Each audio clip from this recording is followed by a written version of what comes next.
बी spot productions तर्फे मुंबईतल्या पृथ्वी थिएटरमध्ये 26 एप्रिल रोजी एक लावणी महोत्सव आयोजित करण्यात आला। इथे एक अख्खा संपूर्ण दिवस मला लावणी म्हणजे काय हे समजून घेता आलं।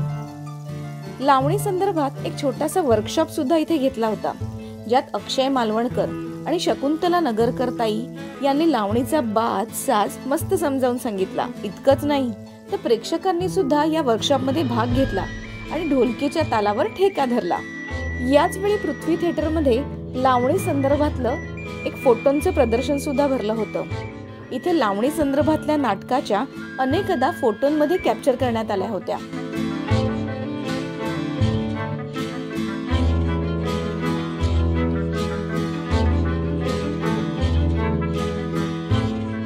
तसंच लावणी के रंग आणि लव अँड लावणी या दोन लावणीबद्दलच्या नाटकांचे खास प्रयोग सुद्धा इथे आयोजित करण्यात आले होते।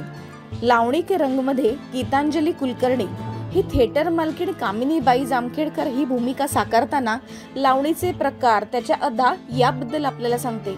लव अँड लावणी यात प्रसिद्ध कलावंत शबानाबाई अष्टुरकर यांची खरी प्रेमकथा आपल्या समोर मांडतात अनिता दाते आणि संभाजी ससाणे। या दोन्ही कार्यक्रमांमध्ये संगीतबारी मधले पारंपरिक लावणी कलावंत त्यांच्या वाद्यांच्या सोबत मुक्त आवाजात आपल्याला कथांची सफर घडवतात। तर लावणी शिकण्याबद्दल शकुंतला नगरकर ताई म्हणतात, खूपच कौतुक वाटते।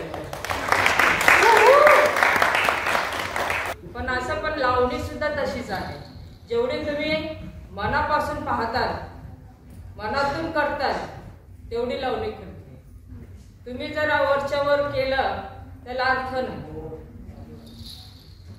शब्दाप्रमाणे कशी लावणी खेळली पाहिजे, अशी लावणी तर कोणीही नाचू शकतं। त्याच्यात गोडवा नाही, त्या लावणीमध्ये गोडवा नाही। पण गोडवा जर आणायचा असेल तर तुम्हाला लावणी आत्मसात करायला पाहिजे, तर ती ही लावणी छान दिसते, सुंदर दिसते। भूषण कोरगावकरनी तर सध्या याच गोष्टीचा ध्यास घेतलाय। तो म्हणतो, हमने ठीक है सीखा नहीं सीखा, लेकिन जो अनुभव मिला है, जो लिबरेशन हुआ है अपने बॉडी को लेके या अपने इनहिबिशंस को लेके, वो ज्यादा इम्पोर्टेंट, वो ज्यादा मायने रखता है। लावणी महोत्सवाच्या निमित्ताने संगीतबारी या पुस्तकाला प्रेक्षकांनी भरघोस प्रतिसाद दिला। पहिला पदर घेतोय, ओके, 1 2 3 4 5 6 7 8 1 2 3 4 5 6 7। मग व्हायब्रेशनच्या वेळेला आपला तो पदर फेकायचा आहे, ओके। मग दोन्ही हात कसे येणार, अल्टरनेटिव्ह असणार, अपोजिट साइड, दोन्ही आपल्या हातांचे तळवे, ओके। 1 2 3 4 5 6 7 8 ही मूवमेंट करत आपल्याला 8 काउंट करायचे, ओके।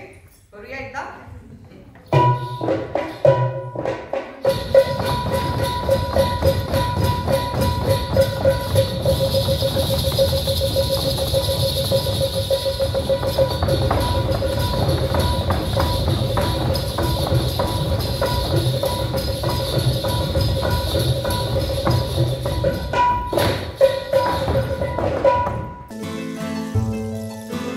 तुम्ही जर पृथ्वी थिएटरला गेलात तर इथे बाजूला बुक स्टॉल सुद्धा आहे, जिथे मुख्यत्वे करून नाटका संदर्भातली पुस्तकं आपण विकत घेऊ शकतो। समजा नाटक सुरू व्हायला वेळ असेल तर कॅफे मध्ये बसून मस्त गप्पा मारत कॉफी सुद्धा पिता येते।